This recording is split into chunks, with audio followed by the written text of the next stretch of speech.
So bago po tayo magsimula mga higala, so shoutout muna tayo sa ating mga subscribers na si Shen Lopez, Wayne Motorest, Aldrin Hakhak, James De La Cruz, Watitiw Sikulot.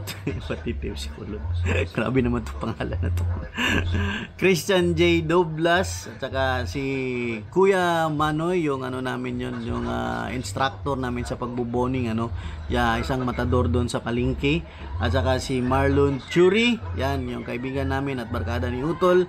At saka yung mga taga New Corilla na si Joe Art, si Nunoy, at saka yung mga kasamahan niya, di ko pa sila masyado kilala at nakuha yung mga pangalan. So shout out sa inyong mga higala. Maraming salamat po sa ano na naman to. Nabubulol na naman ako. So maraming salamat po pala sa inyo sa pag-subscribe at pagtitiwala po ninyo sa YouTube channel ko mga higala. So thank you.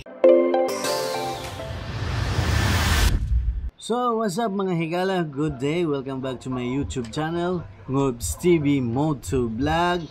At ngayon lang po tayo ulit nakapag-vlog mga higala, kasi mayroong dumating na problema at pagsubok sa aming pamilya mga higala. So, nagkasakit po yung anak ko na ospital.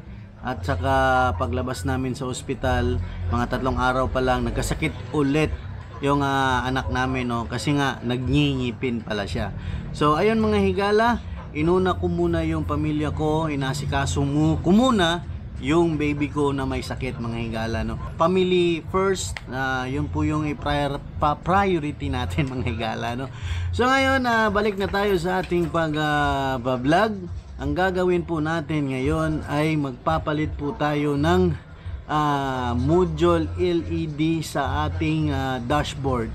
Ituturo ko po sa inyo kung paano palitan yung peanut bulb sa loob, kasi yung peanut bulb na stock is napakahina talaga nung ilaw, so halos hindi mo makita yung tawag nito, yung speedometer at yung gasoline gauge, So papalitan po natin yung dati nating modular na kulay berde kasi nga nasisira na siya, So ayan, masyado nang mahina yung ating yan, nagkumukurap-kurap na siya, yan yan. So sira na talaga yung modular natin, so hindi na nating hintayin na ma-off yan, So papalitan na natin at tuturuan ko po kayo kung paano po yan gawin. Tatanggalin lang po natin to head cowling at saka tanggalin natin to lahat.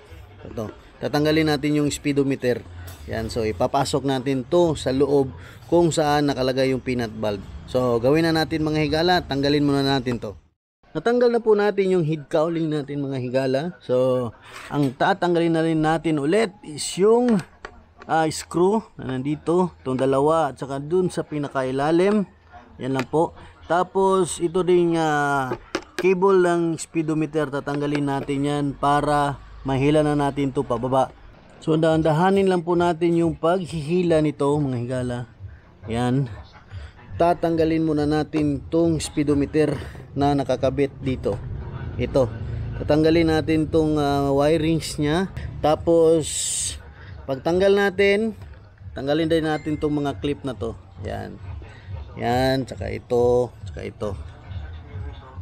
Dito po natin to ikakabit mga higala. Yan, dito. Yan, dito. Dito po nakapasok yung peanut bulb sa loob.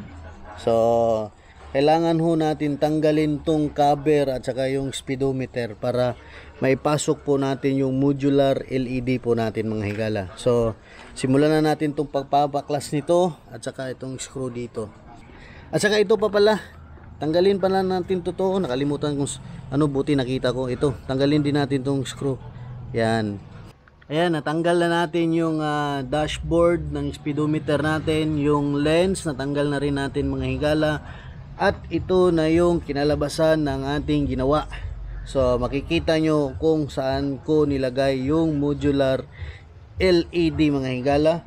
So ilagay muna natin ito sa gilid na safe. Ayan. At saka itong ating lens. Yan, dito ko po nilagay yung modular LED natin. Yan. So try natin daw. Itong nasa gitna. Yan, Okay pa naman siya, maliwanag, pero hindi ko nahihintayin na masira to. Kailangan palitan na natin to para hindi na siya asiwa tignan sa ating dashboard mga higala. So ayun, natanggal na natin yung lumang modular. Yan, ito na yung ilalagay natin, yung kulay blue. Yan, actually yan, hindi na to yung totoong wire, yung stock nya. Kasi nagawa, extension na lang tong nilagay ko dito mga higala. Ang totoong wire niyan dito sa peanut bulb ay ito, brown at saka itim. Yan, oh. Ito yung housing ng peanut bulb eh. Yan yung stock nya. So naglagay na lang ako ng extension na wires para umabot talaga dun siya sa loob. Kasi meron pa tayong ibang kinabitan dito, is itong cellphone holder with charger, tsaka itong pangalan nito voltmeter. So naglagay tayo nitong extension dati. So kailangan makaabot siya doon sa loob. So ayan, ang kulay ng ating positive is kulay brown sa stock. Yan, so yung puti yung extension natin, tsaka yung itim is negative. At dito naman din sa modular natin, ang positive dito is yung may guhit na kulay pula. Ito yon. Okay, at saka yung puti, purely puti, yan po yung negative mga higala. So, try natin pailawin kung maganda ba. Ayun, kulay blue. So milaw talaga. Sana hindi ka agad ito masira, ano. Ganyan ko po nilagay yung aking modular mga higala, no. Patagilid siya para yung ilaw niya papunta doon. So ayan, naibalik na natin yung lens at saka yung speedometer dashboard ng ating motor mga higala. Yan. At saka nakabit na rin natin yung wirings dito at saka yung para sa speedometer.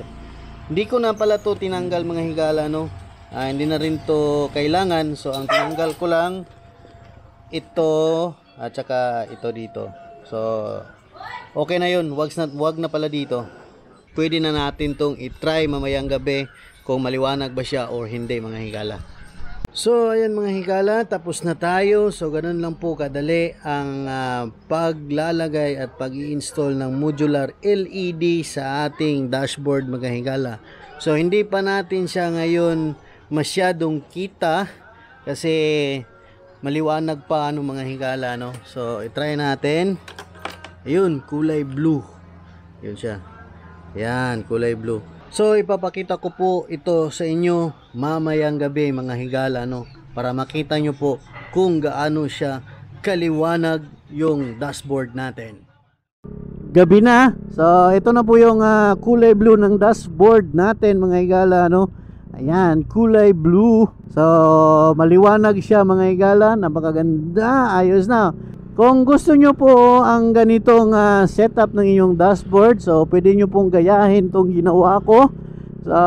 Medyo mahirap lang sa simula, pero pag naikabit nyo na at alam nyo na kung paano gawin, madali na lang. At saka sundan nyo na lang yung ginawa ko mga higala, no, para mas madali na lang po sa inyo ang pagkakabit ng ilaw, yung modular LED natin sa ating dashboard mga higala. So hanggang dito na lang po yung vlog ko mga higala. Please support my channel, subscribe, like, and share mga higala. Until next vlog natin. So kita-kits, happy evening mga higala. Don't forget to subscribe my YouTube channel.